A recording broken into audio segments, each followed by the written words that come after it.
नमस्कार दोस्तों। उम्मीद है भगवान श्री जगन्नाथ जी की कृपा से आप सभी लोग सही सलामत होंगे।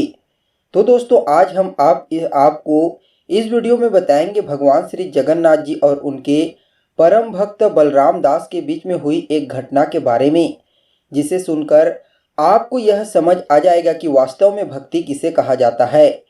बात उस समय की है जब प्रताप रुद्रदेव उड़ीसा के गजपति हुआ करते थे और महाराज प्रताप रुद्रदेव भगवान श्री जगन्नाथ जी के एक परम भक्त भी थे।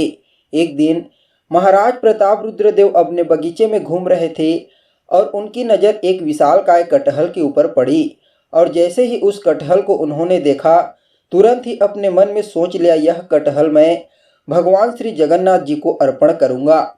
ऐसे ही कई दिन बीत गए और एक दिन भगवान जगन्नाथ अपने परम भक्त बलराम दास जी से कहते हैं, राजा के बगीचा में एक बहुत बड़ा कटहल का फल है, चलो उसे खाने चलते हैं।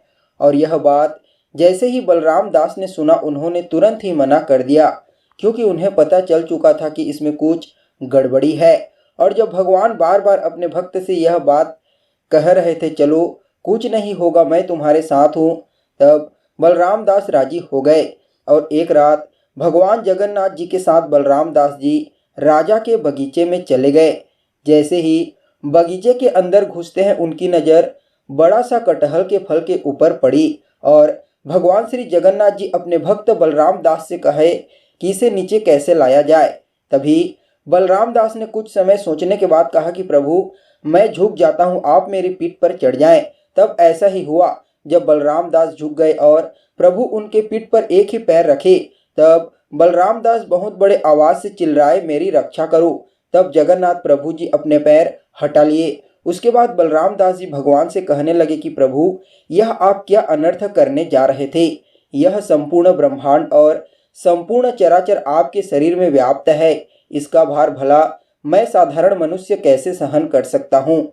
यह सुनकर प्रभु थोड़ा मुस्कुराए और बलराम दास से कहा कि तुम बताओ, हम अभी क्या करें। तब भक्त बलराम दास ने बड़े विनम्र पूर्वक कहा, प्रभु आप झुक जाइए और मैं आपकी पीठ पर चढ़ जाऊंगा और इस कटहल की पेड़ फल को तोड़ करके ले आऊंगा। तब भगवान तुरंत ही झुक गए और भक्त बलराम दास प्रभु की पीठ पर चढ़कर उस कटहल की फल को तुरंत ही ले आए और उस बड़े फल को दोनों ही आनंद पूर्वक खाने लगे। ऐसे खाते खाते बलराम दास को नींद आ गई। तभी प्रभु ने सोचा, भक्त बलराम दास को उस बड़ा सा कटहल के अंदर सुला देता हूँ। ऐसा ही किया गया और उसके बाद जो कुछ बचा हुआ छिलका था उसके ऊपर ही लपेट दिया। जैसे ही सुबह हुई, बलराम दास की आंख खुली, उन्होंने अपने आप को उस बगीचे के अंदर पाया। उन्होंने मन ही मन यह सोचा, प्रभु सब कुछ खाकर चले गए और मुझे यहाँ फंसा दिए। वह ऐसा ही सोच रहा था, तभी राजा के कुछ सैनिक आ गए और उसे कटहल के साथ देख करके तुरंत ही बांध करके राजा के पास ले गए। सैनिकों ने राजा को संपूर्ण वृत्तांत सुनाया और सुनने के पश्चात राजा बहुत ही ज़्यादा क्रोधित हो गया। उसने बलराम दास से कहा कि यह जो कुछ कह रहे हैं क्या वह सच है। जब बलराम दास ने कुछ नहीं कहा, बलराम दास वहाँ बिल्कुल चुपचाप खड़ा था। मन ही मन यह सोच रहा था कि अगर मैं राजा को सच बता भी दूँ तो क्या यह यकीन करेगा। राजा ने बलराम दास को चुपचाप देखकर यह सोचने लगा कि सच में यह आदमी इस कटहल की फल को खराब कर दिया है। राजा ने इसके पीठ पर चाबुक प्रहार किया जाए और कारागार में बंद किया जाए, ऐसा आदेश दिया। सैनिकों ने ऐसा ही किया और उन्हें कारागार में बंद कर दिया। रात को जब बलराम दास अपने भगवान से कहा कि प्रभु, इसमें मेरी क्या गलती है, आपने सब खाया और यह लोग मुझे दंड दे रहे हैं। और इसी बात को सुनकर के भगवान जगन्नाथ राजा को सपने में कहा कि हे राजन, तुम जिस आदमी को अपने कारागार में रखे हुए हो वह मेरा परम भक्त है और उसका कोई कसूर नहीं है। तुमने मन ही मन इस कटहल की फल को मुझे अर्पण कर दिया था और मैंने उसे जाकर खा लिया और चला आया। तुम मेरे भक्त को क्यों कष्ट दे रहे हो। यह सुनकर राजा तुरंत ही नींद से उठ गए और भक्त बलराम दास के पास आए और उनसे क्षमा प्रार्थना की और उनसे कहा, मुझसे बड़ी भूल हो गई, मुझे आप क्षमा कर दो। मुझे यह पता नहीं था कि आप भगवान श्री जगन्नाथ के इतने बड़े भक्त हो। राजा ने उन्हें अति सम्मान पूर्वक उनके घर पर छोड़ आया।